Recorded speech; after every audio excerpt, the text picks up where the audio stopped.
Great. So it's already 7:01, and I'm seeing that our numbers are growing. So welcome everyone. We're just going to give people a couple of extra minutes to join us here on Zoom.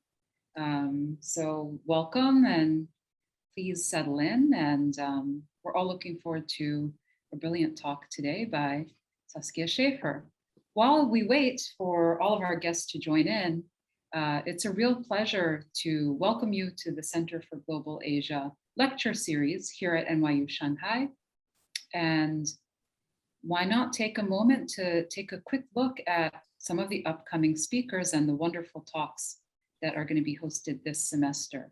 So you can see here, there's some very eminent people, some very eminent subjects. So do take a moment to visit the website. The links are on the screen. And in fact, we even have QR codes that you can scan while we wait for the rest of our guests to arrive.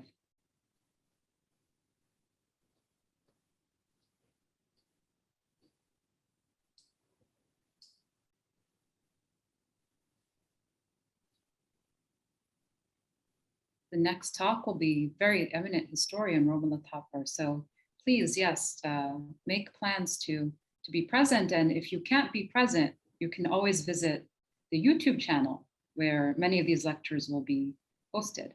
And you can go back and refer to these at your leisure as well. Great. So I think maybe we'll take, I see the numbers are continuing to go up. We're getting more participants in the room. So we'll wait another moment or two to begin.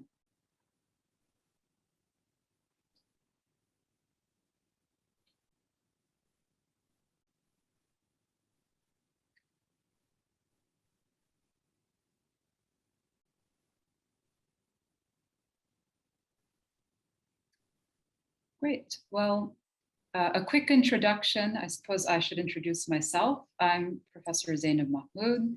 I'm Assistant Professor, Faculty Fellow here at NYU Shanghai, where I teach for the Liberal Studies program.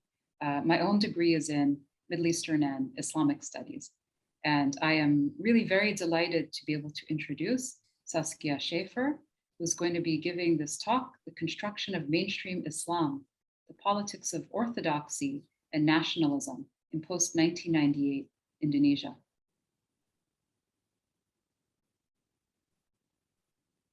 So a little bit about Saskia soon. Please have another look at the titles of the talks at your leisure. Yes, to Saskia now. Saskia works on politics and society in the Malay-speaking archipelago. She currently leads a research group on Islam and democracy in Indonesia and Turkey at Humboldt University in Berlin, where she teaches courses on democracy, literature, and politics.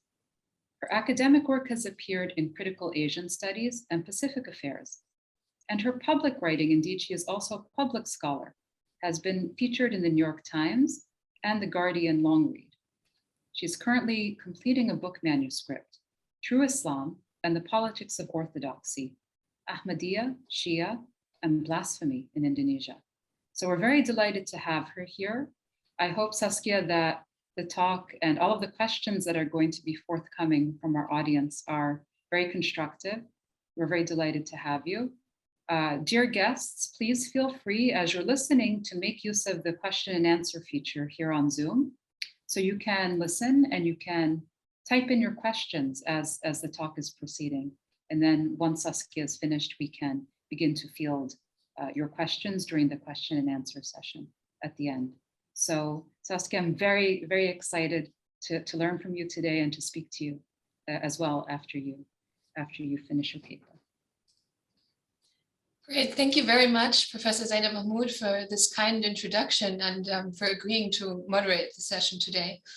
I also want to thank Professor Tansen Sen for this invitation and How to Lead for the support and for bringing us together in this digital format here tonight.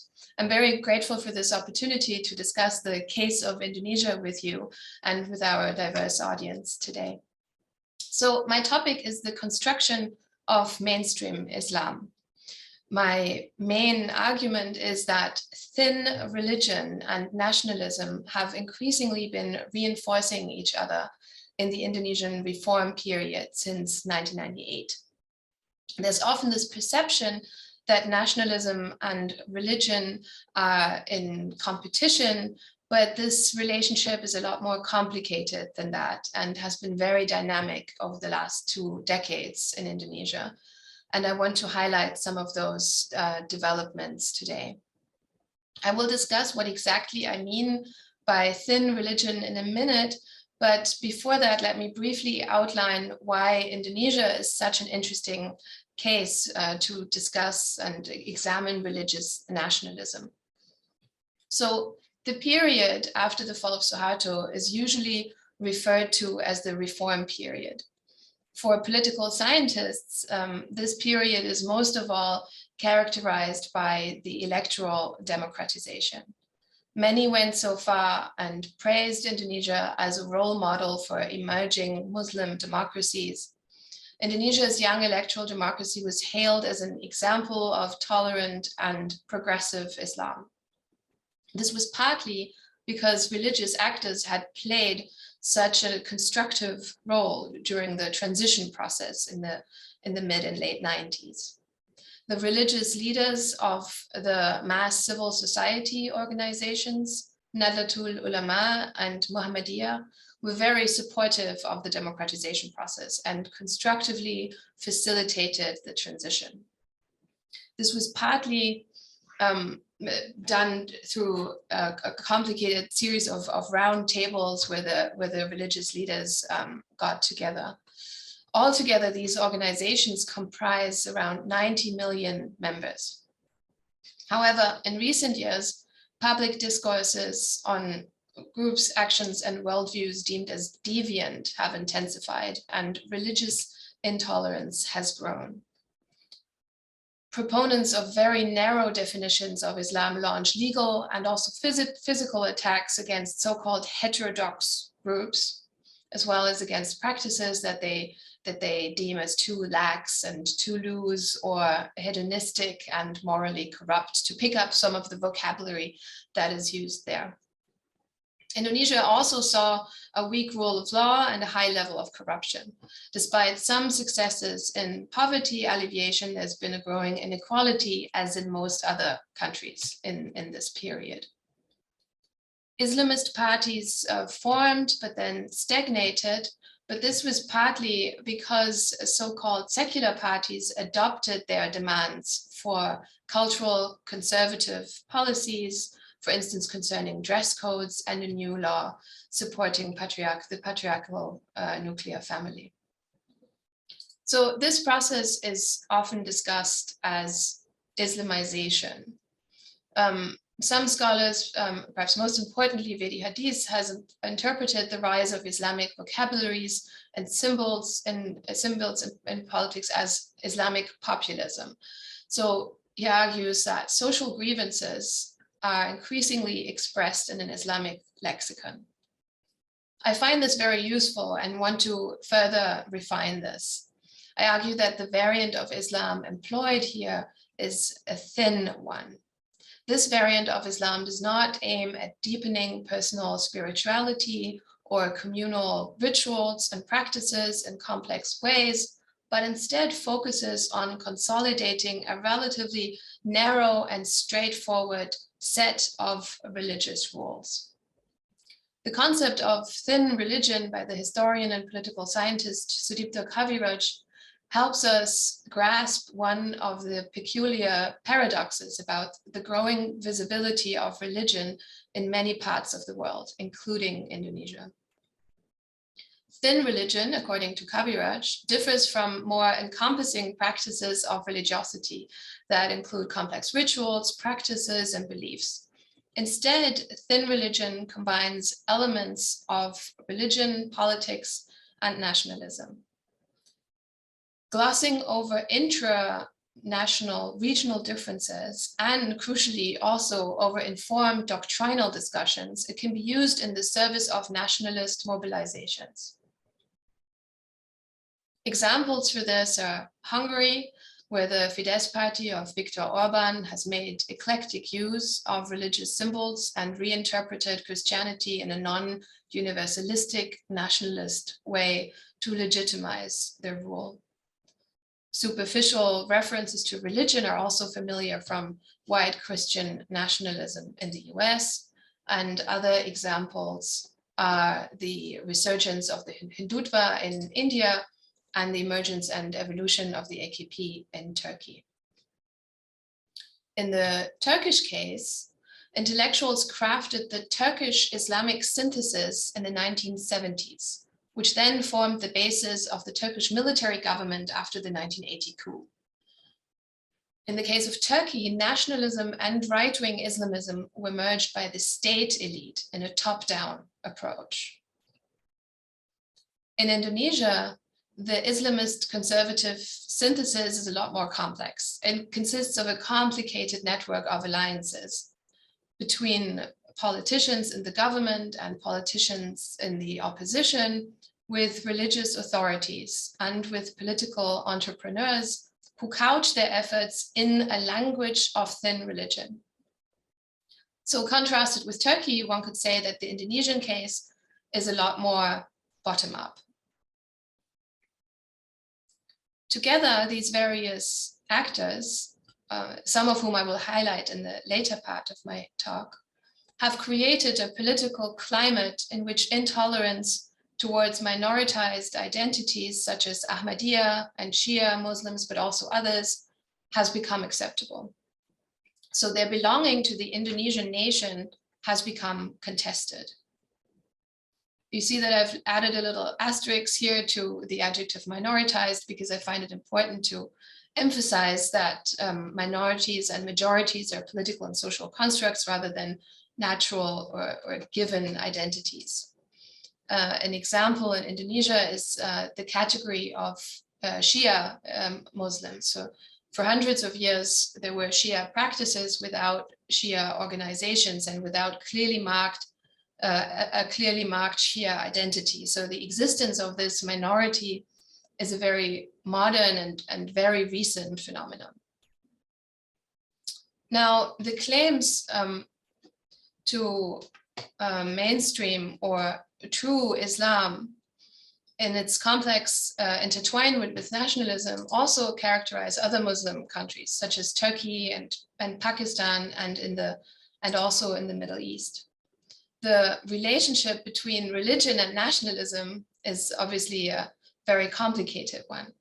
So for many decades after the 1960s, political actors and scholars viewed religion and nationalism as separate forces. But the intertwinement between these two powerful identity discourses was always present and important, especially during the decolonization period, and later in more subtle ways. For instance, during some periods under Suharto's New Order or Nasser's Arabism in a different region. So the recent surge of nationalism makes the role of religion more obvious. Religion plays out in the new nationalisms, if you want to call them new, because there's a lot of this nationalism that is old, in the form of thin religion. A central aspect of this religious nationalism in Indonesia is the notion of mainstream Islam. It places itself centrally in the reconfiguration of Indonesian nationalism, thereby showing elements that, again, have parallels in, for instance, Malaysia, Turkey, India, Poland, and as mentioned, Hungary, where the main religion has also assumed greater centrality for nationalism in recent decades. In each of these cases, state and non-state actors have propagated a message of greater homogenization and rejected religious pluralism and even merely empirical plurality as opposed to pluralism in discourse, policy, and law. Now, each of these countries, of course, has their own trajectories, but how has this thin notion of religion become so powerful in the case of Indonesia? I have a twofold answer to this, with a more historical and general part and a part focused more on recent years. First, I want to emphasize the general reduction of diversity in modernity. So this concerns post-empire European-style nationalism and its notions of ethnically homogeneous national communities on one side. That's the more familiar part of the story. But the tendency towards the reduction of diversity and the intolerance of ambiguity also concerns religion. Modern interpretations of religion yearn for clear distinctions between right and wrong, good and bad. For Islam in particular, I draw on the work of the historian Thomas Bauer, whose book on the culture of ambiguity in the Middle East appeared in German in 2012 and was just very recently published in an English translation. He argues that Islam in the Middle East was once very tolerant of ambiguities in many areas, including, for instance, gender diversity. He uses examples of Arab literature to illustrate this. And he shows how Islam's encounter with the modern West and its demands for certainty helped bring about both Islamicist and secular liberal ideologies that in their own ways have come to reject ambiguity, and therefore also their own cultural traditions which were more tolerant of ambiguity. Put differently, Islamism and secularism are not as far apart as one might think, but two sides of the same coin. Both were influenced by Western Enlightenment and its hunger for clarity and its intolerance of ambiguity.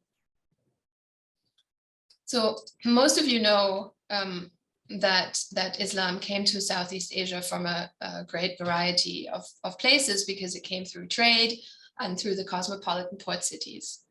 Islam blended with previous beliefs, as any new belief, any new religion always does, and also did in Arabia at the time of the Prophet Muhammad, of course. There was thus an internally diverse Islamic landscape in Southeast Asia. And this was then reduced during the colonial and post-colonial period, inter alia by the encounters with Western colonizers and by increased contact with previously colonized Arabs. While the diversity and plurality of Islam was the norm for hundreds of years, I'm not saying that it was all harmonious. It's just that it was diverse and plural.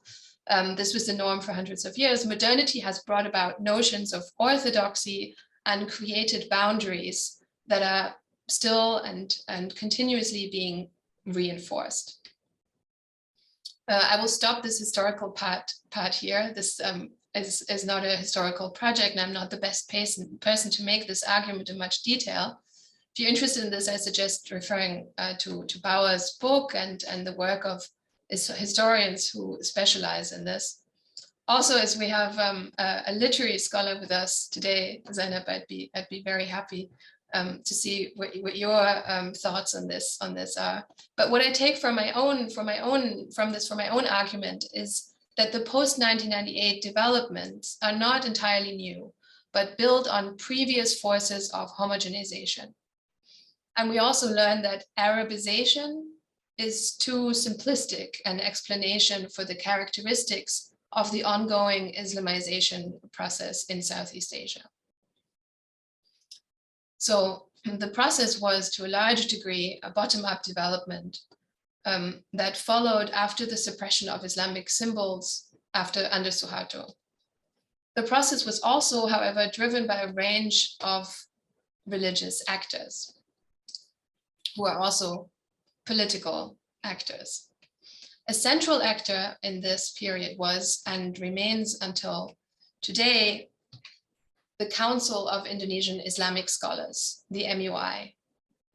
The council is a crucial actor to understand because it served as, and still serves to some degree, as the main link between radical groups and the state at a time when these groups have polarized the electorate around religious issues and shifted political debates to identity and to matters of creed.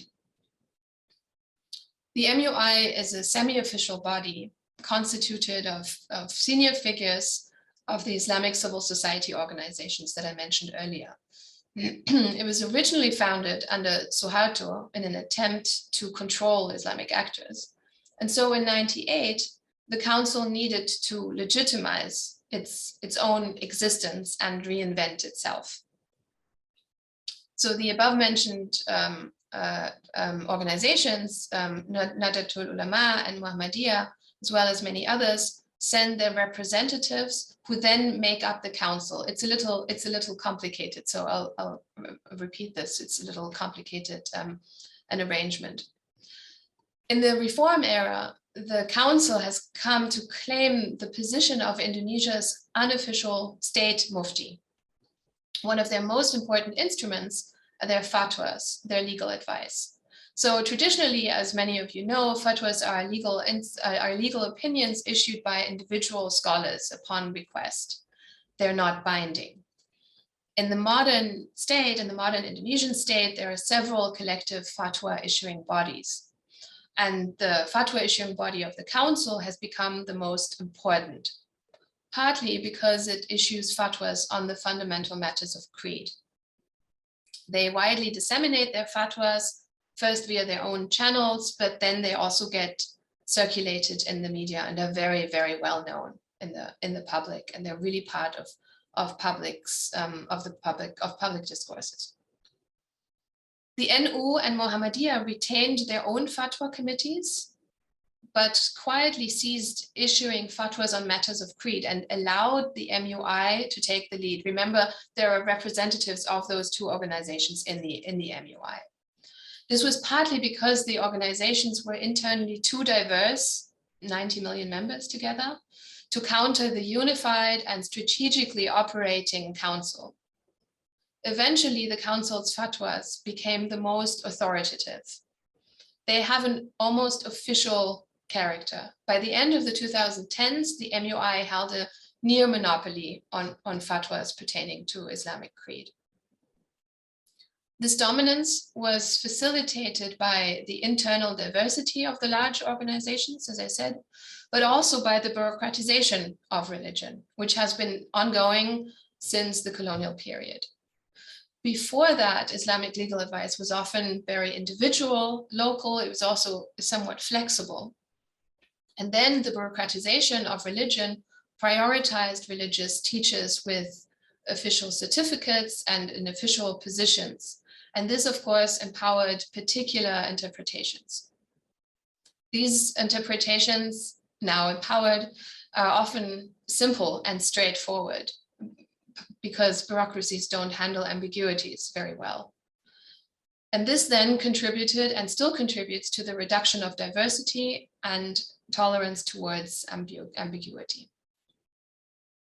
Elsewhere, I've analyzed the council's strategy.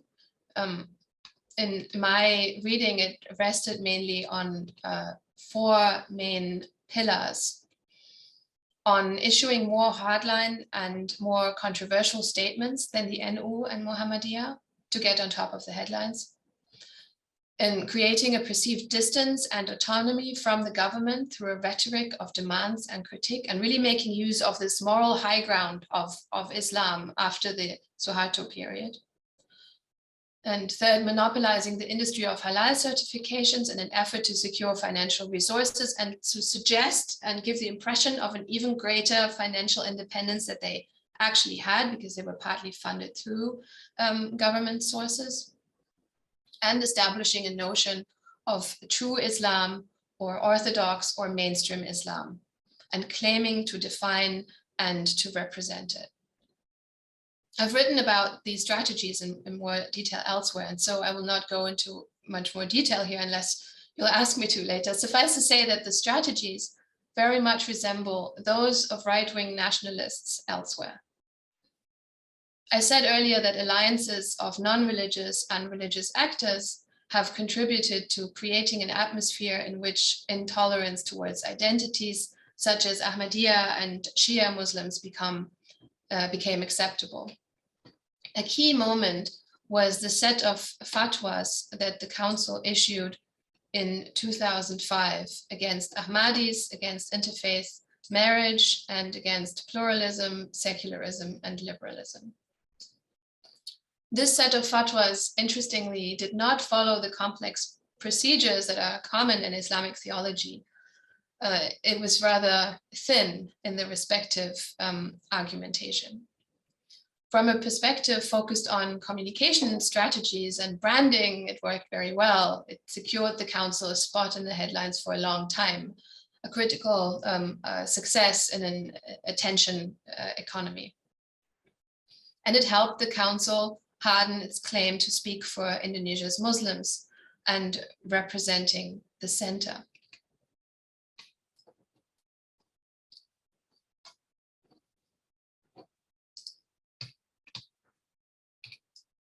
And this gave them the position and the power to define what mainstream Islam is. So this position of the unofficial state mufti.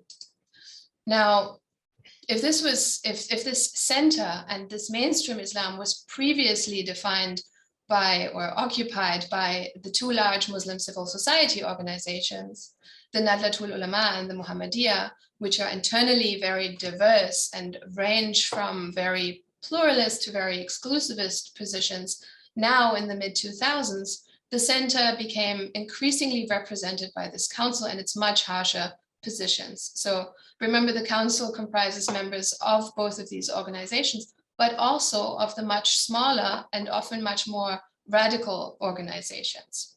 And those organizations really received a voice here. And it was in this way that the council, is in this way that the council functions as a link between radical groups and the state. Some of these radical organizations have made it their main aim to define what Islam is and what it is not. And the council thereby began to represent this mainstream Islam, a kind of orthodoxy based on a thin notion of religion, as discussed earlier. Now, what's important to understand here with the focus on the role of the actors is the collaborations between politicians and religious authorities. Both the government and the opposition used Islam to claim moral high ground. This was particularly pronounced in the period under Susilo Bambang Yudhoyono from 2004 till 2014. After that, much hope rested on President Joko Widodo, usually called Jokowi. In an earlier phase of his first presidency, he tried to simply ignore the radical Islamist majoritarians. But by this time, it was already too late. They had already gained so much mobilizational potential and power that his attempt to simply ignore them failed. Now, I've used the term majoritarian here because I find this more useful than the terms conservative and radicals. They come from different contexts and they have different connotations, and often they're apt. But altogether, I think that majoritarian describes this group of people best. Majoritarians believe that the identity of the majority, which again is a political and historical construct, should be prioritized over others. And the identity of this majority is what is currently changing and shifting, a process one could also call Sunnification. Now, in 2016, mass protests against Jokowi's protege, the Christian governor of Jakarta, Ahok, demonstrated this mobilizational power. Ahok's opponents, an alliance of Islamists in which the council was also involved, accused him of blasphemy and demanded his resignation and imprisonment. They were successful. Here we see an image of the mass protests in 2016.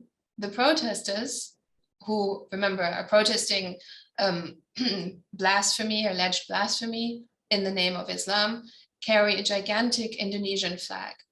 So even though Islam is a global religion with universalist claims, it's used here in tandem with nationalism in an attempt to exclude certain people from the religious nation. Those who do not adhere to the definition of Islam, according to the Council of Indonesian Islamic Scholars, the MUI, and other powerful religious actors and authorities. in 2019, then Jokowi made Ma'ruf Amin the then head of the council and a key figure behind the 2005 fatwas against pluralism and against minorities, his vice president. So you could simply call this Islamization, but I think it's more useful to say that a certain kind of religion has won here.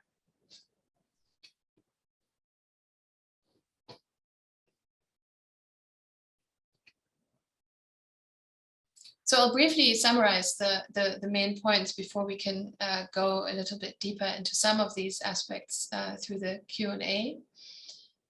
Against this historical background of the homogenizing forces of modernity, a complicated network of politicians and religious leaders has simplified and thinned out Islam and claims to represent Indonesian Muslims and created this notion of mainstream Islam. This notion of Islam is thin in the sense that it reduces diversity and ambiguities and combines elements of religion and nationalism, which are being reconfigured in their complicated relationship. So thank you very much for your attention until here, and I look forward to your comments and your questions.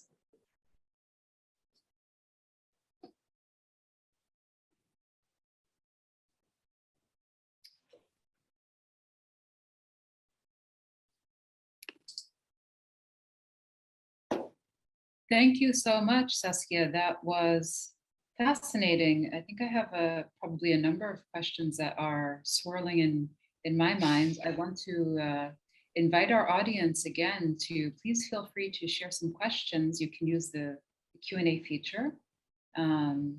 If you're also comfortable raising your hand, you can use the raise your hand feature as well, which is also another way to pose a question. So perhaps I will get us warmed up and start with a simple question, which perhaps this is a symptom of my training in Middle Eastern and Islamic studies, and it probably points to the kind of hegemonic force of the Middle East when we talk about Middle Eastern and Islamic studies, right? I always chafe a bit because Islamic studies really shouldn't always and already be connected to the Middle East. But what I do find myself wondering in this construction of mainstream Islam, sort of majoritarian construction of something called mainstream Islam, to what extent are Indonesian thinkers importing ideas from other parts of the world to fashion this mainstream Islam? Is this mainstream Islam drawing on perhaps imported Salafism or Wahhabi thinking coming from Saudi Arabia and other corridors? How are they fashioning this mainstream Islam, and to what extent are they using kind of local and indigenous models, thinkers, ideologues, texts? And to what extent are they consciously Arabizing mainstream Islam in ways that would be interesting for us to know about? Yeah, thank you very much. So of course, this is a whole nother subject. There are two kind of two answers to this, and one answer I'm not that qualified to give, which is the actual flow of thoughts and sources between the Middle East and Indonesia. There are others who've really worked on this, but what I focus on and find interesting is the meta discussion about that discussion, because among observers, among political scientists who discuss the change of characteristics of Islam in Indonesia, there is a debate about this Arabization, in Indonesian Arabisasi. So the discussion that a lot of this comes from the Middle East and comes upon Indonesian indigenous Islam and changes this Islam. And so the reason why I found the Bauer book so useful is to just see the nuances of this other that they're creating there, right? There is an Arab other that is influencing Indonesian Islam, of course, there's a lot of truth to that. There is influence, and there's a lot of work on it. And even though it's difficult to put numbers on it, there is money flowing in from the Middle East and making an impact, just as there's money coming in from elsewhere and changing the vocabularies and the discourses. So this is real. It's not that this is non-existent, but I think it's important to unpack this other a little bit and to look into this discourse of this foreign influx. And another aspect that I find important about this notion of mainstream Islam is that we use it as scholars too, right? It's an easy way of describing Islam and of differentiating between different nuances. And so there's this trap of using the very categories that you're questioning at the same time. So as a scholar, you kind of use mainstream Islam and you know what this refers to. It's the two organizations, and it's Nahdlatul Ulama and Muhammadiyah. But then there is a shift in this mainstream, and an actual actor on the ground has kind of conquered this this category of the mainstream. And so it's difficult to use this in scholarship. So there's this, discussion on the discussion there. Right. We have an interesting follow-up question. I pose the question from the position of perhaps Saudi or Arab influence on mainstream Islam in Indonesia. Of course, it also it would be interesting to know, because Malaysia is a neighboring country, which also has a very distinctive set of conversations around some of the same issues. So to what extent does the discourse in Malaysia play an active role in active discussions about Islam in Indonesia today? Yeah, thank you. There is, of course, a lot more exchange across the borders between those two countries than even other countries, because of the language, right? It's the shared language, and so a lot of these discourses travel back and forth between the two countries. I would be really excited to see nitty-gritty empirical research on this, because you see that a fatwa is picked up here and it travels there, and you know that actors in both countries are aware of each other and pick up the discourses, but I wouldn't be able to give any detailed examples on this now. Likewise, the flow of funds and discourses from Saudi, especially, is difficult to actually track down and trace, and to be very specific about it. But yes, there is a lot of influence. But I'd invite members from the audience to give us examples of this. Yes, that would be excellent. Perhaps at some point we can invite some of our guests more directly into the conversation, but perhaps we'll take a couple of more questions. Actually, selfishly going to pose another one. I'm wondering, because you mentioned the MUI, and as you just mentioned, Malaysian Muslims are aware of what's happening in Indonesia, or there's active conversation between scholars or thinkers in both places. So they would be aware of the fatwas, the prominent fatwas that are being issued. To what extent do these fatwas get airtime elsewhere? You mean the Southeast Asian fatwas traveling to other places? Yes, because there are certain centers or certain fatwas that get issued from certain places, and based on common knowledge across the Muslim diaspora. Well, I have too much of a Southeast Asia focus, but I think what's really interesting comparing Indonesia and Malaysia is also the character of fatwas, right? So in Malaysia, fatwas are issued kind of through the state bureaucracy in a similar way to Turkey to some degree. So both in Turkey and in Malaysia, fatwas are part of the state bureaucracy, and thus they are received by the public in that way. Mm-hmm. Whereas in Indonesia, the MUI has a much more complicated position, because it's a somewhat semi-state actor. So it's partly state funded, mm-hmm. and it informs the state. MUI delegates sit in a lot of meetings and inspire laws, for instance. But they don't have an official position. And this semi-official position always allows them to position themselves as a critic of the state and gives them more legitimacy. So in a way, their fatwas are more popular or have more authority, at least in the period, in the post-reform period directly after 98 and in the early 2000s, than if they were actually official state fatwas, because they would be more critically perceived by the public. And I think that this is a very important difference between the two countries. So a fatwa issued by the Malaysian state would not have the same impact on the same kind of people in either country, because of its involvement in the bureaucracy. Right. Okay. Yes, that makes sense. So we've already asked you to speak about the Saudi Center. We've asked you to speak a bit about Malaysia. We've got another question on the line about Pakistan, given the sort of Ahmadiyya controversies and kind of ongoing persecution at times of the community there. To what extent are these communities aware of one another? Have those scenarios influenced the perceptions or the way that things have played out in Indonesia?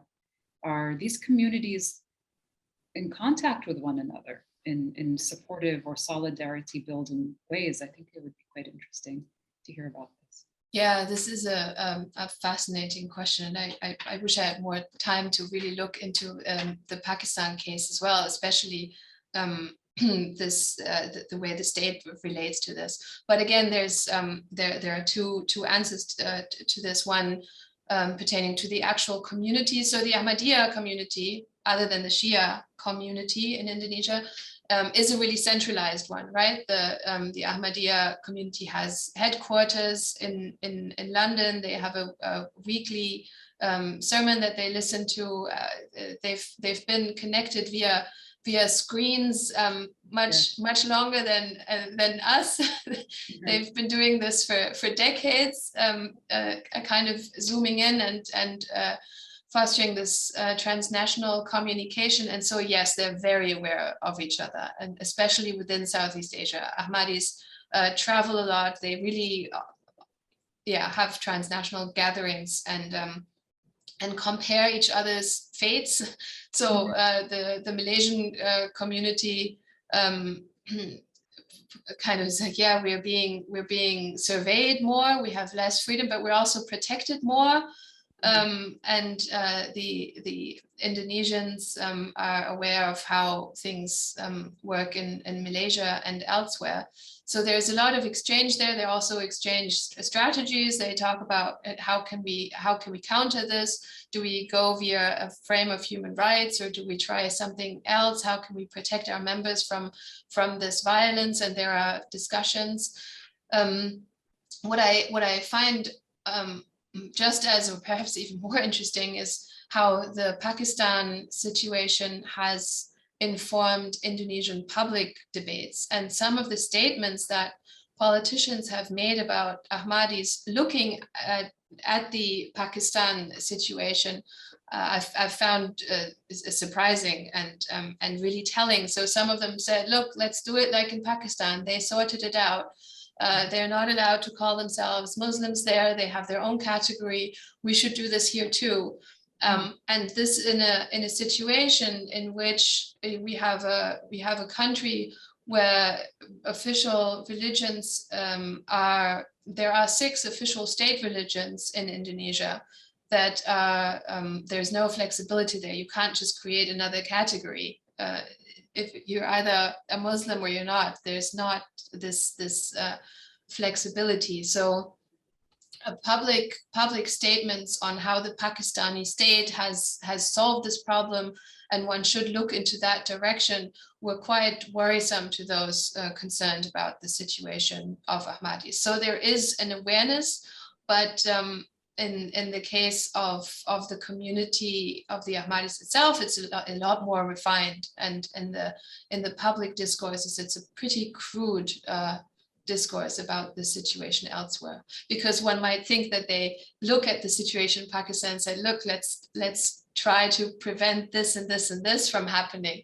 But that was not the way in the mid 2000s or mid 2010s rather, when the violence against Ahmadis really surged. That was not the public discussion. Right. Interesting. We have a question that I think perhaps somehow in spirit connects, and this question sort of is going to invite you to describe, you've described beautifully for us thin religion, this phenomenon of thin religion. So we've got a question about, can thin religion exist alongside or morph at times, transform into thick religion, with quotes, inverted commas, thick religion. So what would that look like? Yeah, that's a very, very interesting question. What it makes me think of is the translation processes of these fatwas. Yeah, I said that the 2005 fatwas against minorities was not very, didn't follow complicated theological procedures. You know, in Islamic law, not that I'm an expert here, but in Islamic law, there are all these complicated procedures as to how to bring about a fatwa. I mean, you know more about this than I. And the fatwas in these instances were very short. It's just a couple of pages without that much in-depth reasoning. And then there was a public debate after that. As I said, they dominated the headlines, and there were a lot of Islamic scholars who were protested, who said, look, this is not how you do a fatwa, this is not how you understand secularism and pluralism, this is a very crude reading of these concepts, and in Islamic history we've had a lot more complicated thought about this that you should take into account. And so there was a public debate about this, and a lot of this was also informed religiously, so really looking into the sources, because these were Islamic scholars who were arguing against the Islamic scholars. Right. And I think this is where it gets a little bit thicker, yeah, or where you get a little bit into thicker religion, and when on the level of practice. But I mean, I'm just a little political scientist. I'm not a religious studies scholar. But in these communities, when you actually negotiate how to position yourself vis-a-vis practices that you think are problematic, right? Because there is this imperative to call other fellow Muslims out for when you see something problematic, and this is an obligation, and you might feel that you have to do this just to protect them from those wrong practices. That's also where it gets thicker and more complicated. And the moment you or someone eradicates those ambiguities and the complexities and says, look, there's a simple answer to this. It's in this situation, it's that, and in this situation, it's this. I think this is where it gets thin, and thick religion would then be where this is negotiated and the complexities are acknowledged. That's right. Yes, I guess you've described for us a kind of mainstream Islam that's instrumental in marginalizing particular groups, and something about claiming the lion's share of halal certifications, because there's a kind of a lucrative piety industry to be had there. But there's a question on the line too that I think it's connected.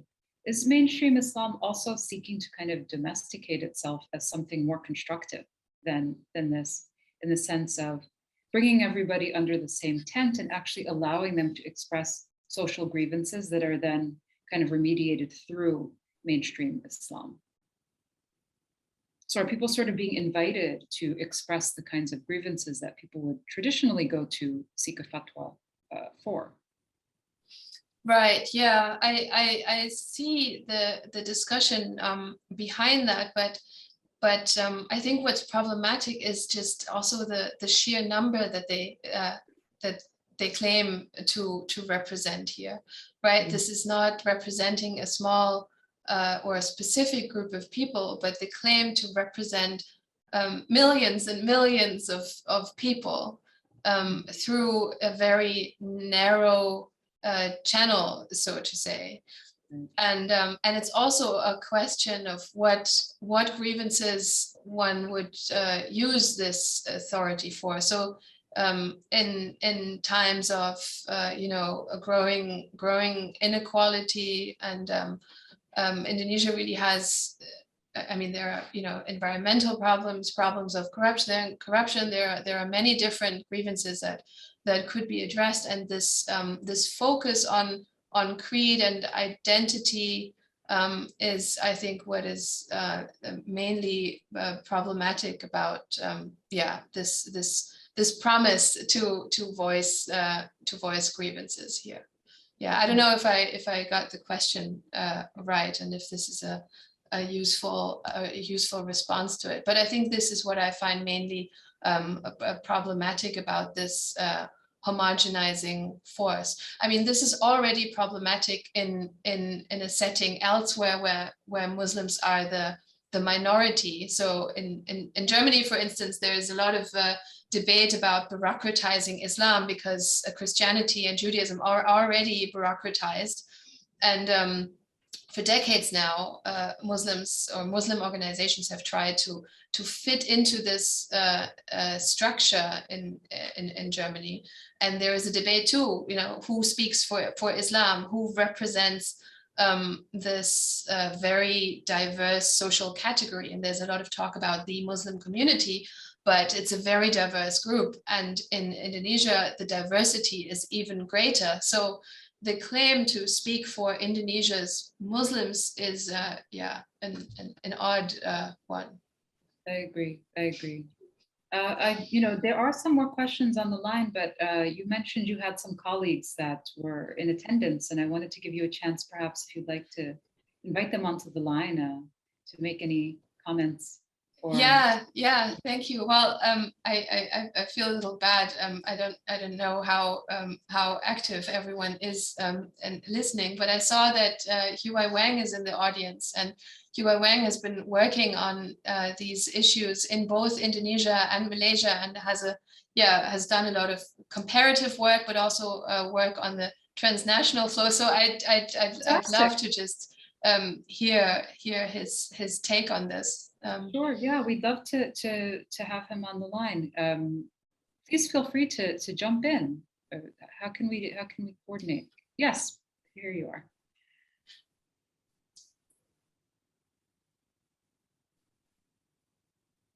Welcome.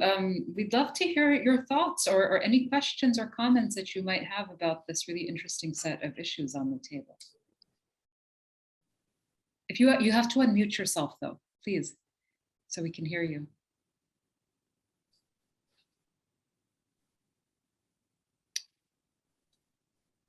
I see your friend and colleague is on the line, but his microphone is muted. Is there some way that we can? It's mean of me. Maybe he's on a bus and listening and not trying frantically to try to block out. But okay. We can take another question, and maybe he'll jump in at some point. We've got one of our scholars here asking about the period after 1965 and the issue of sort of Islam versus communism, and how much this resonates with the situation today. It seems like a pretty vast question. That is a very vast question. I think the most interesting work to look at for this question is really what I mentioned earlier, really Hadith's work on this, the way social grievances are increasingly expressed in an Islamic lexicon. So this is one reading of this Islamization trend, right? That this is not so much social conservatism in kind of in a US American sense, but more the rewording of these other grievances. Although looking at the shift from left-wing politics to right-wing populism elsewhere, helps us or lets us question how dichotomous these two actually are, and whether there isn't a real blending there. But I think that this Islamic populism interpretation is the most interesting reading of this. What I always find fascinating about the debates about communism in Indonesia is to what degree they're put into the same basket with liberalism and secularism. So it's very often it's kind of just one basket of accusations. Okay. And this is of course particularly visible in the secularism, liberalism, pluralism debates. But it's not a word that has been used by the actors that I've now highlighted. This is usually other actors who use this discourse. Right. Again, this is not a very precise answer, but it's a big topic. This is a very vast subject. Thank you for providing some leads, so interested parties can definitely look more into it. We have a set of questions about the MUI. So we're wondering if the MUI is the sole actor in mainstreaming Islam in Indonesia. Do they have some competition? And has the MUI itself perhaps changed after the appointment of Ma'ruf Amin as the vice president? And if so, in what ways have you noted changes? Yeah, I can't answer the second question because I haven't looked into Ma'ruf Amin's vice presidency enough. He's been kind of not as visible, and it's a lot more nuanced. But no, it's not the sole actor. I think it's important to understand that so there is this actor-centric perspective. There's the MUI, also pushed by, of course, the smaller, more radical organizations with whom they decided to collaborate to some degree. And then especially around the 2016 mass demonstrations, there was a lot of debate about these collaborations to the degree that there was then a group who called themselves, those in support of the MUI's fatwa. And then there was a debate about whether they were allowed to use the MUI's name or not, because the MUI wanted to distance themselves from a particular group of actors. So it's there's a lot of movement in these alliances, and this really distinguishes Indonesia from a lot of other places where the alliances seem to be more stable. In the period around this 2016 demonstrations and the aftermath, especially, there was a lot of the alliances were dropped and then taken up again. So there's a lot of flexibility there. But the actor-centric perspective is just one, and then there's the whole discourse on this. And here I think it's important that it's not only the MUI that claims to represent this mainstream Islam, because that's not really so much their wording, right? Mainstream Islam is just a wording that we use as scholars, as observers, as journalists, as commentators. We use mainstream Islam and thus kind of acknowledge and reaffirm their claim to representing this, not challenging this claim. This kind of, I think a similar debate happened in the public coverage of, Daesh, like the Islamic State. This, like, do you accept this claim and use the word, or do you question this in the way you discuss it? So it's not only the actor, it's really also the discourse around it. But it's difficult to describe it, and it's difficult to discuss it without giving in to this and without the notion that there is such a mainstream. But this is partly what characterized Indonesian or Islam in Indonesia or in Southeast Asia altogether for such a long time. This diversity and the non-existence of such a mainstream, and the constant collaboration and competition between NU and Muhammadiyah. And if you call those two organizations the mainstream, that's different, because those are so many people that it's clear that there is a great diversity within this mainstream Islam. But when you describe the council as mainstream, that's a very narrow understanding of Islam that you then kind of support with this wording. So yeah, there's those actors, and the MUI really is just perhaps the most visible and the most and the one that serves as this link between the state and the more radical groups. But of course, there's a lot of great research that focuses on those more radical groups, like the Front Pembela Islam, the Islamic Defenders Front, and other organizations. They one could say that they were the main agents of a lot of this radicalization, if you wish. I'm more interested, my own research is more interested in the larger discussion and in the state, which is why I focus on the MUI. But those smaller fringe organizations, or they used to be fringe organizations until 2016, have been major actors in not only defining this mainstream Islam, but also in pushing it further to, yeah, you could say the right or more radical positions. So that's not the MUI, that's more those smaller actors. Perhaps we can broaden the discussion a little, and we have an interesting question on the line about the status of women and academia in Indonesia. I know many scholars of Islam who were trained in the West, women scholars, have found a certain liberatory energy in Southeast Asia and in the kinds of discussions happening around the issue of gender and women's rights in Southeast Asia. So maybe you can tell us a little bit more about the status of women and the role of academia in Indonesia, particularly academia on the very subject of Islamic studies itself. Yeah, thank you. I think that especially, I mean, it depends on what you compare it to, right? But in a lot of,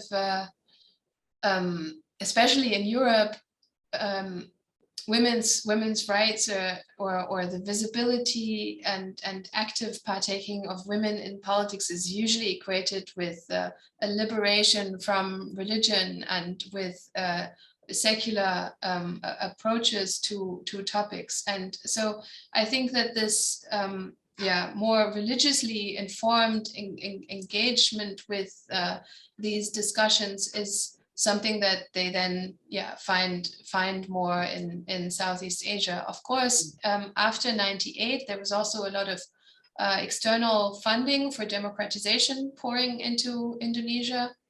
And a lot of women's organizations used this chance and really built gender studies departments and programs in their university to a degree that they're much more visible than elsewhere, I would say.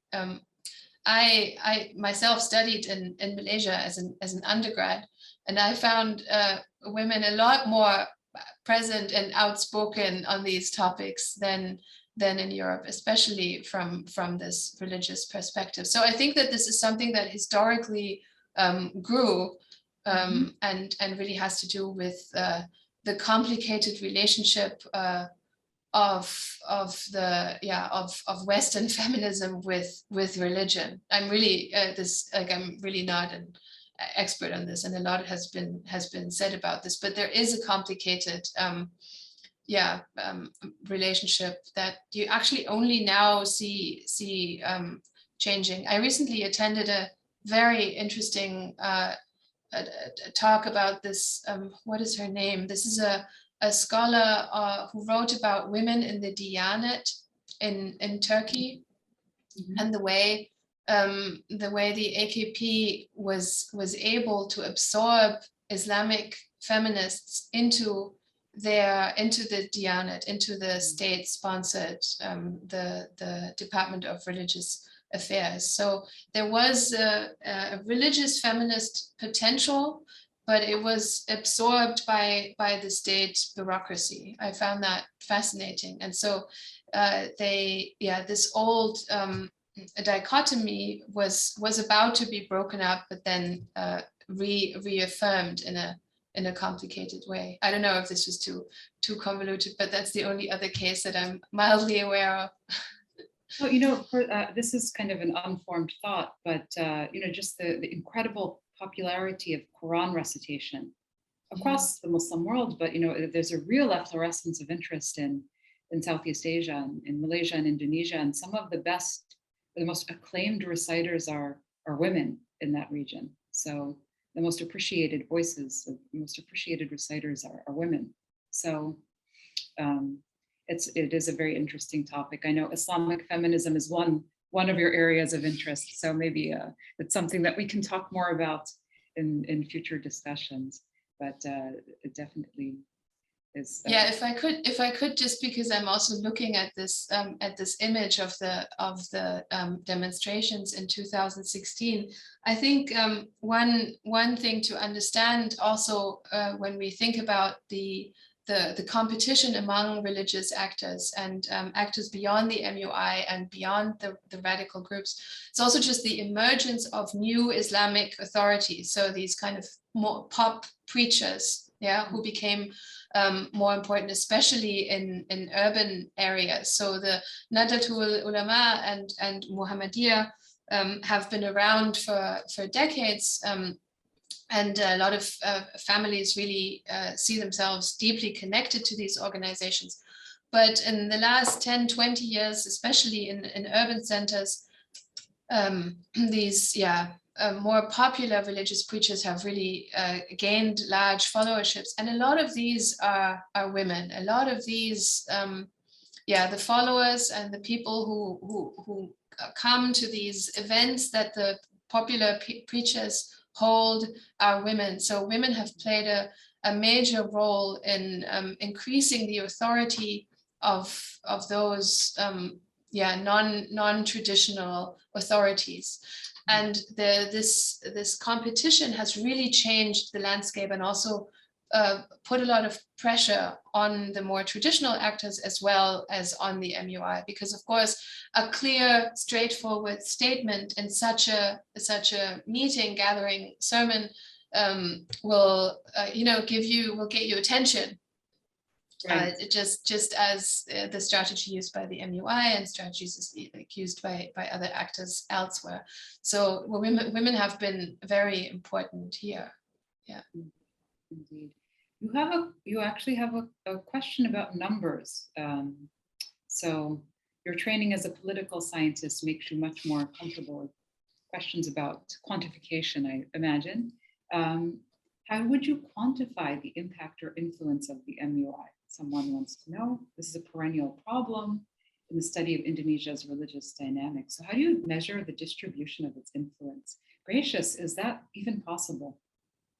Yeah, that's a tough one. And I don't want to walk you through all my attempts of counting the mentioning of the MUI in different newspaper articles during my fieldwork.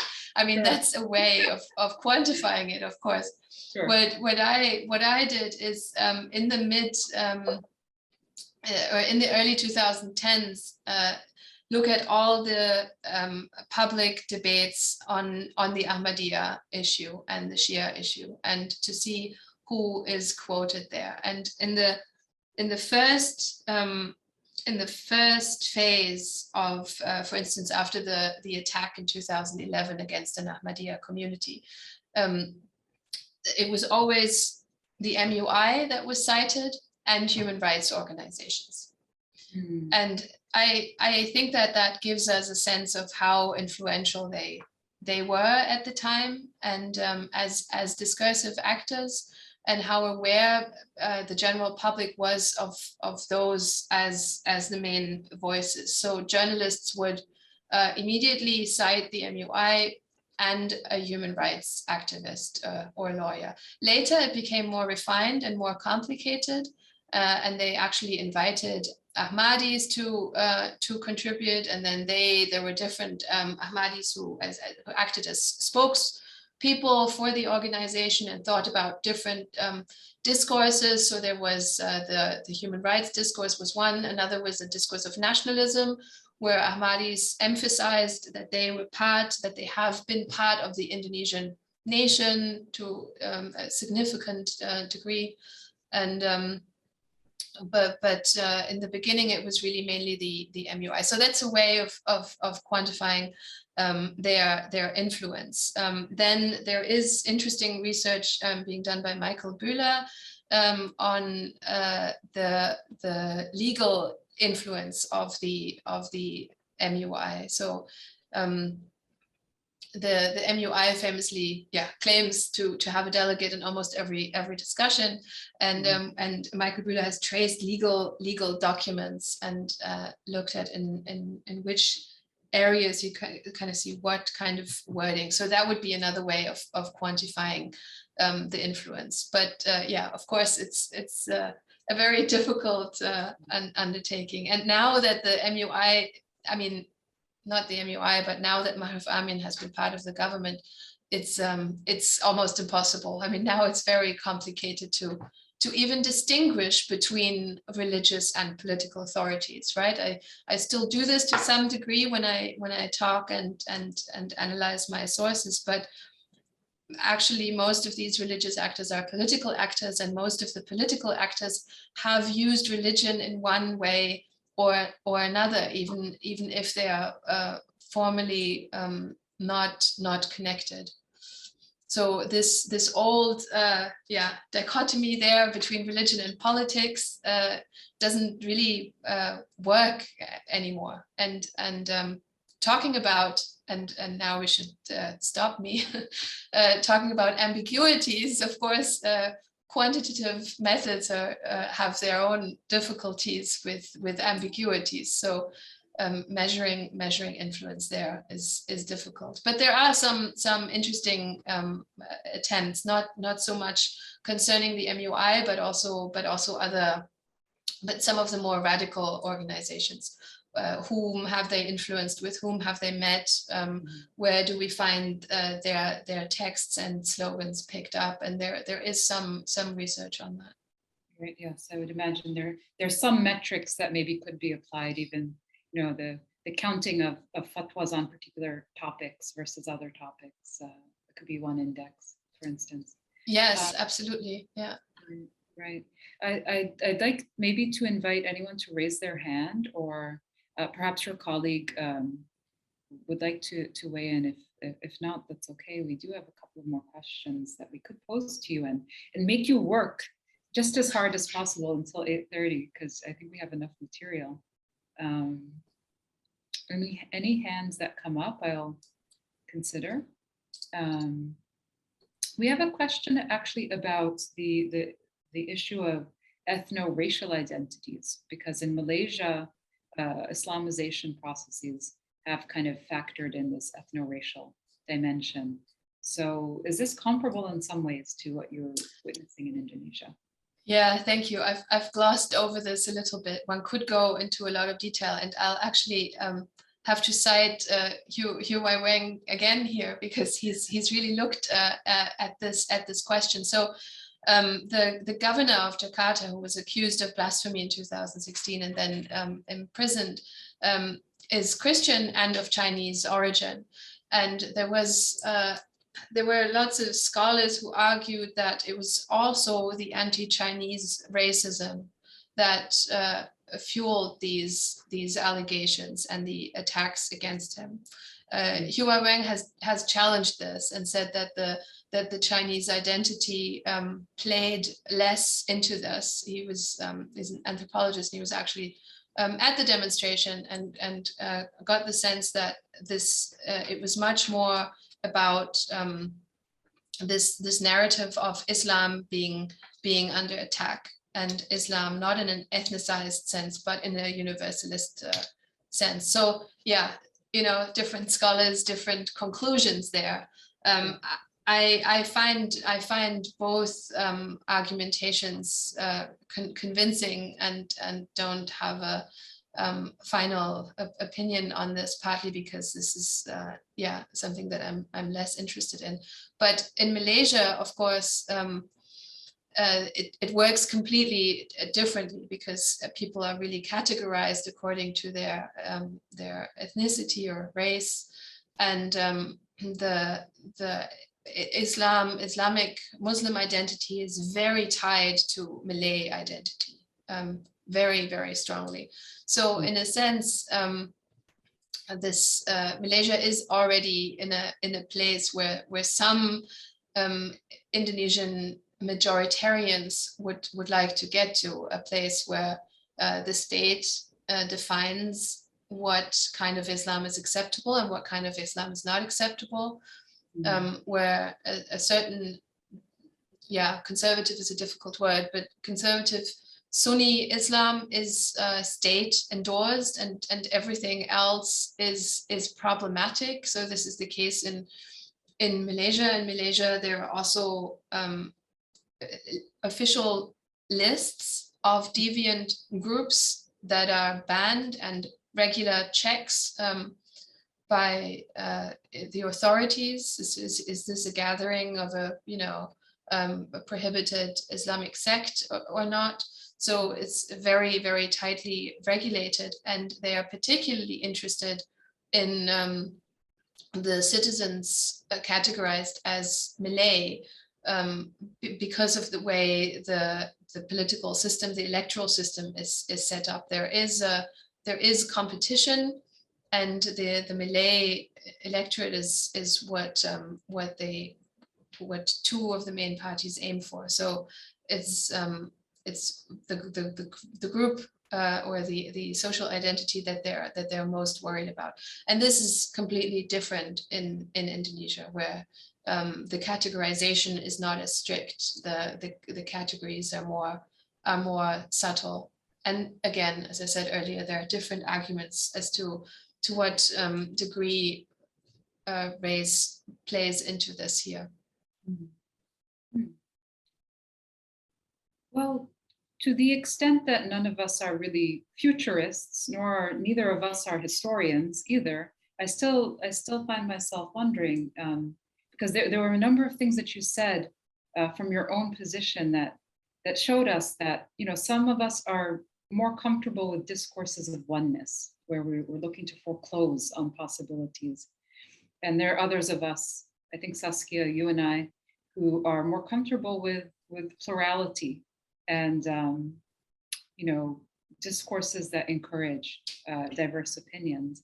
And I'm kind of wondering if you see scope for Indonesia and for the region more generally to become a place that is really fostering and encouraging plural discourses in a way that maybe even impacts other parts of the Muslim world. Because these discussions, even though connected so much to state-sponsored matters, seem robust in a way. And in that sense, perhaps doors may open in the future to push against mainstream Islam and really allow for what Edward Said called Islams. And in that sense, can we perhaps see something of the opposite, in a sense? The way being paved. Yeah, political scientists are proved during every election how bad they are at predicting the future. So I should keep completely quiet here. But I do That's think so that fun. It's so fun. We have to at least take a stab at it, I think. Yeah. There has recently been somewhat of a different trend in Indonesia, impersonated in the new religious affairs minister, who's very different than his predecessors, and has at least publicly promised to protect the minorities that previous religious affairs ministers themselves attacked in verbal ways.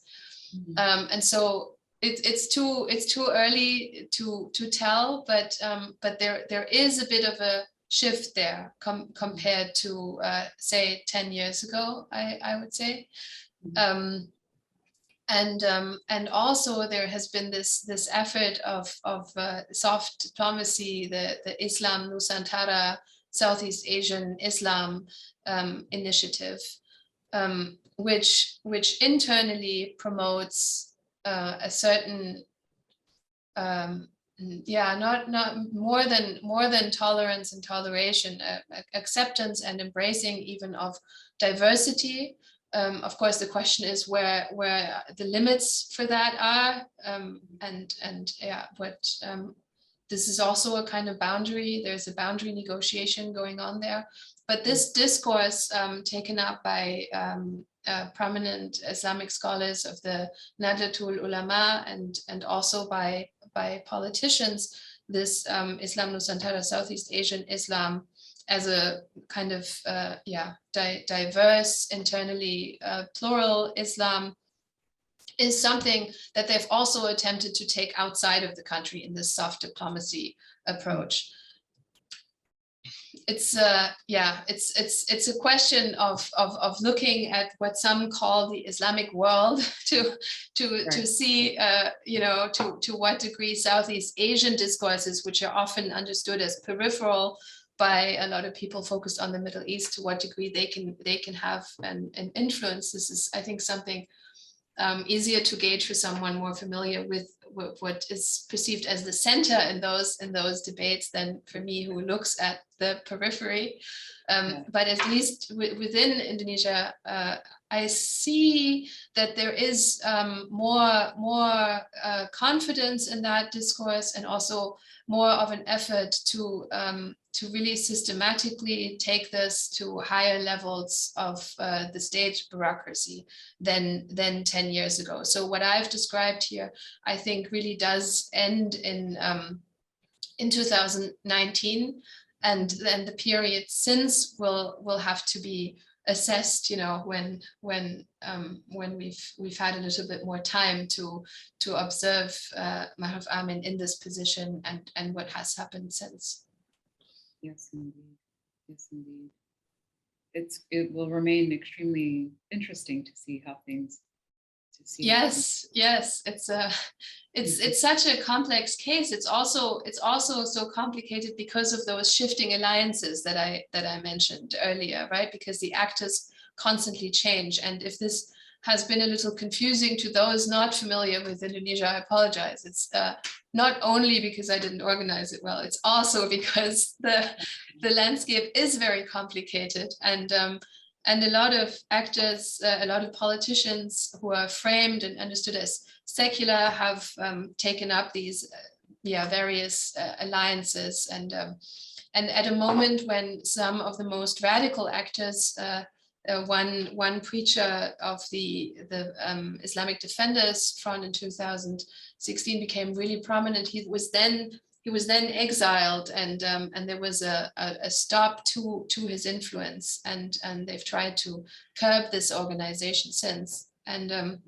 it really remains to be seen if they make a comeback of some sort, or if they stay in the relatively quiet position that they're in now.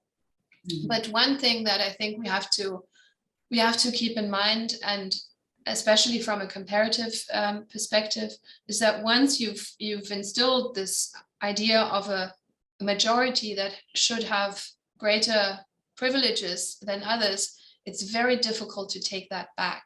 It's very easy to move forward in this discourse, but it's very difficult to roll back. So when this majoritarianism or nationalism moves forward, there are some decisions taken beyond the state structure, beyond the institutions, that are difficult to roll back, just in the general public. And again, there's all these polls and there's all these attempts to measure intolerance. People are asked, would you accept a neighbor who is of this and this minority, or would you, let your children marry someone of this and this minority?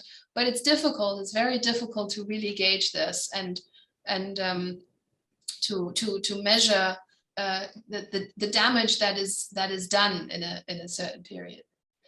Sorry, I was supposed to be a bit more optimistic, I think.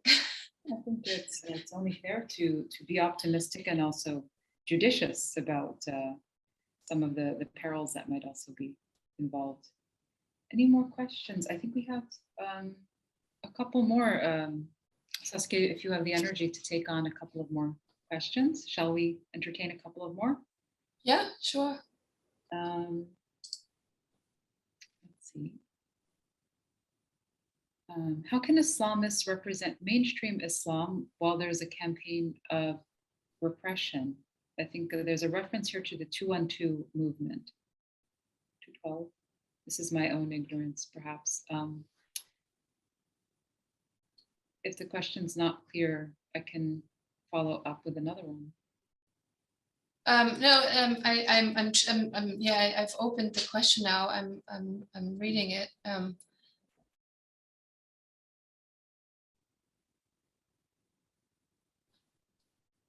Yeah, I'll try to think about how to answer this. So something that I don't understand is whether this pertains to the period between 2016 and 19 or after that. So yeah, I'm not quite sure how to answer it.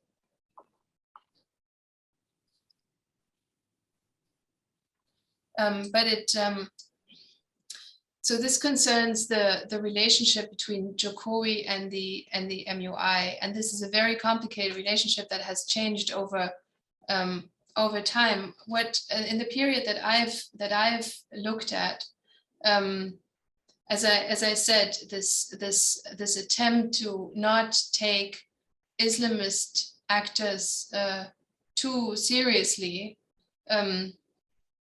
didn't work, and then the strategy was to invite Mahruf Amin, the one of the seniors of the MUI, into the government. So yeah, whether this has worked or not, and what the aim of that is or was at the time cannot be answered at this point, right? It has certainly worked for Jokowi in his attempt to get re-elected.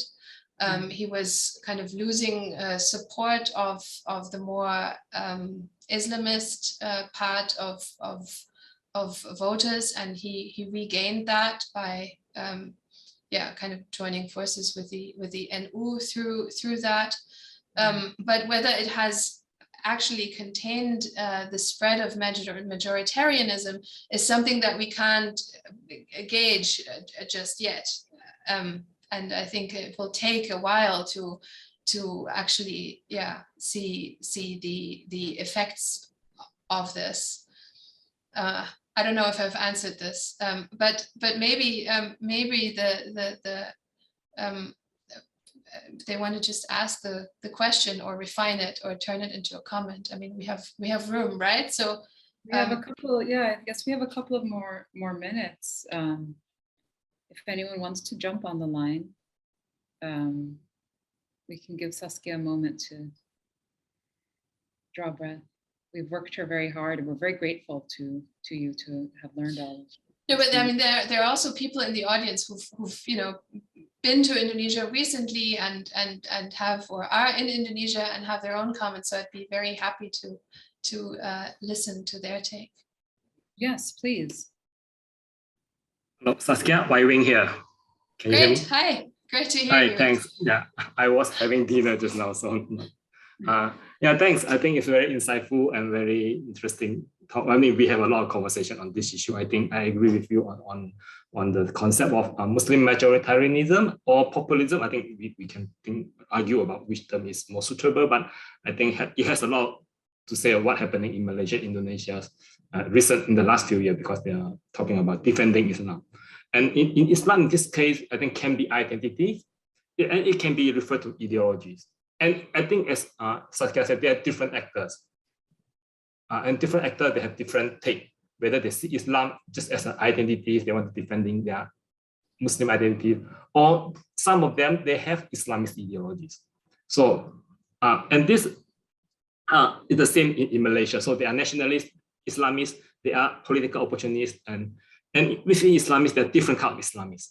I think this is what's happening in both countries. And I think this also linked to the question, a kind of questions I think Saskia talked about teen religions, which I think is interesting concept, but I also think that this teen religions might be referred to a more uncritical or superficial understanding of Islam or somehow, but they can be powerful. And because they are shaping the religious discourse, the social discourse, and promoting a quite exclusive understanding on various things. So the teen religions is teen, but they are shaping, leading to a more conservative understanding on issues. This is one question. And another question is, I think the mainstream Islam is an important, interesting concept, but I think it's also lead me to think that who constitute mainstream Islam? So who speak for mainstream Islam? So I think this is also what happening in Indonesia today, because different, you said you have traditionally, you have NU, Muhammadiyah, then you have new actors, you have Ikhwan Link, PKS, you have Hizbut Tahrir Indonesia, you have Salafi groups. They also want to be shaping. So who speak for mainstream Islam? I think this is what the contestation in Indonesia today. So there one thing on one issue, Islam becoming playing a more significant, visible roles, and different actors, they want to lead or to shape the debate. Yeah, so I think I leave this for now. I think we can discuss more later. I think it's back to Saskia. Thank you very much. Yeah, thank you very much. I would have also really liked to hear your take on the race question, but maybe we'll just refer everyone who's interested in this to your writings about those matters and the race question. I think that the question who speaks for mainstream Islam really sums up the whole problem here, right? I think that what we see is just real competition, a very, very dynamic competition. And we haven't even discussed the whole aspect of the media landscape and how the democratization of the media landscape and all the Twitter bots and all those, how this affects this competition, which I think this really is what we see here, and in the way competition of discourse is structured, not only in Indonesia but also in really almost everywhere else, is that short, clear, easier messages travel further than complicated ones, and so this notion of thin religion gives us a sense of what aspects of a religious discourse will travel, and this is usually punitive ones, and that's probably a more adequate adjective than conservative, because conserving Islam in Indonesia would be a whole different thing. It's the harsher and the more punitive interpretations of religion that make it in this race. And so I think, yes, thin religion will always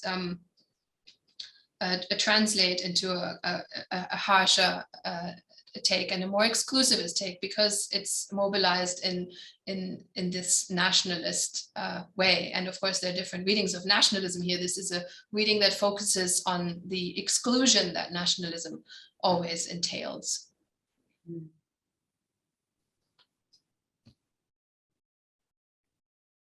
Saskia, we could keep you here for the rest of the day, asking more questions. How are we doing on time? I think we have worked you as hard as we fairly ought to.